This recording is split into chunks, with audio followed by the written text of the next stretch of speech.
If you're overwhelmed by a chaotic business that's stealing time from your friends, your family, your life, Streamline Solopreneur is for you.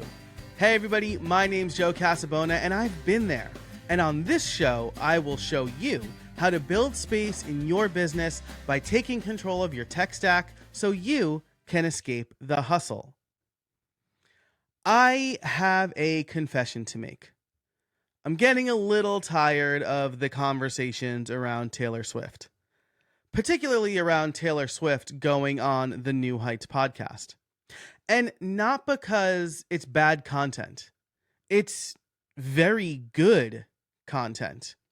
And it's brilliant for both Taylor Swift and the New Heights podcast. But there has been, over the last couple of weeks as I record this, far too big a focus on what it means for podcasters, content creators, business owners, marketers, and what we can learn. What did they do that we can take and then do for us? It's kind of like saying Gordon Ramsay just made the best beef Wellington he's ever made. What does that mean for cooking at home? It means literally nothing. Ramsay is a skilled chef and perhaps the most recognizable one in the world. The same thing goes for Taylor Swift and the New Heights podcast. They are all huge names in their own right. Jason Kelce and Travis Kelce have both won Super Bowls. And Taylor Swift is the biggest pop star in the world. The views, streams, downloads, buzz that they generate can't be a lesson for us to extract and apply to our lives and our situation because it's so vastly different from our lives and our situation. Taylor Swift did a single podcast interview, and that podcast is co-hosted by her boyfriend. So, is the lesson here be Taylor Swift's boyfriend? The wider world is talking about this particular episode of New Heights because Taylor Swift announced a new album. She could have announced a new album using a CB radio, for those of us who remember CB radios, and people would still be talking about it, and it would mean nothing for the trucking industry. No, the things that help podcasters, content creators, small business owners, the things that helped us before Taylor Swift's appearance on New Heights are the same things that will help us after Taylor Swift's appearance on New Heights.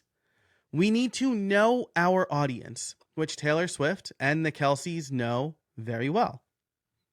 We need to create great content for them. Again, check and check on that episode. We need to tell people about it, and we need to experiment.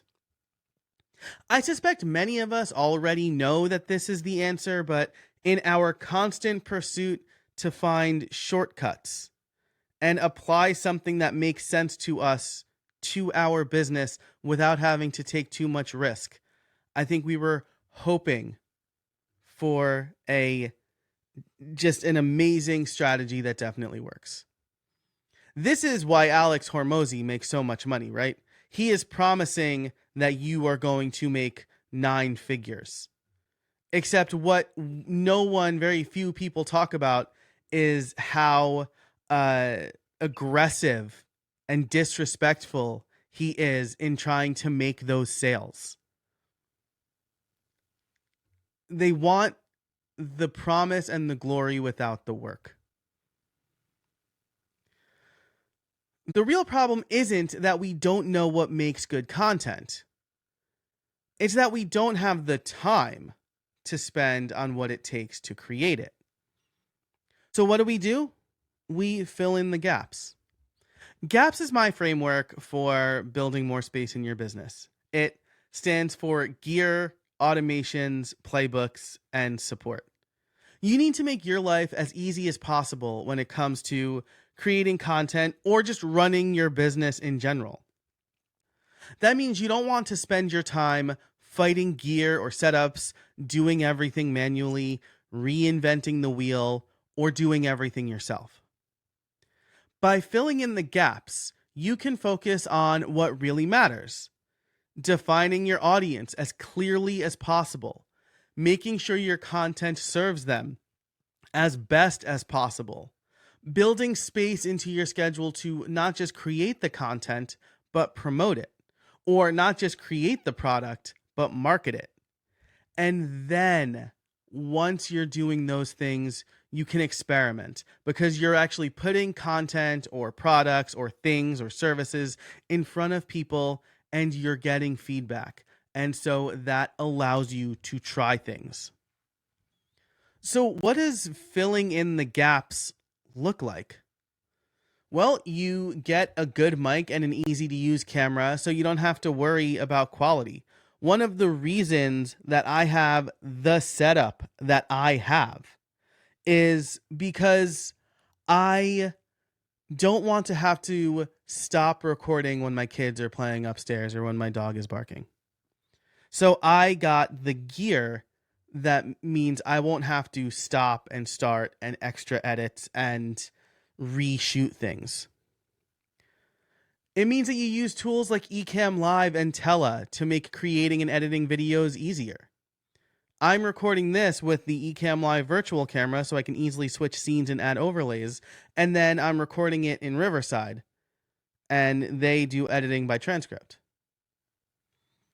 You set up simple automations in Zapier and Notion to manage communications and move files for you so you don't need to remember to do that. You create standard operating procedures so they act as step-by-step instructions that can be clearly followed either by you or by someone else. And you hire a virtual assistant, an editor, or anyone else who can do a job better than you, so that you can focus on what matters most. And this will definitely take some investment, both time and money. But the ROI is invaluable. I've been able to save 10 to 12 hours per week by implementing my gaps framework. And this summer has been hectic. We are at the tail end of my parents visiting for 2 weeks. My wife is going back to school. The kids didn't have summer camp and we vacationed a lot. And my business, while I had long days, I've been able to take that time off more or less worry-free. That's what filling in the gaps does for your business. Or maybe to think about it a different way, you're creating gaps in your life so that you have more space in your life. And I do want to share one more example here with a woman named Margaret. She wants to start a podcast for her school district. Her official title is Work-Based Learning Coordinator. And she's teaching high school kids really valuable stuff. But she booked a coaching call with me for how to launch her podcast. And this is, she doesn't have a huge budget. She is time starved because she is doing a bunch of other things. And she thinks the podcast can save her time while still creating great content for her students and their parents. So here's how we applied the GAPS framework to make this happen for her. First of all, gear. We start with a sub $100 microphone like the Samsung Q2U. It's beginner friendly, it's portable, it plugs right into a laptop. So she doesn't have to break the bank on gear. Automations. We talked about the tools that she can use so that she's not trying to do too much or move things too many places. And we settled on Riverside for remote interviews.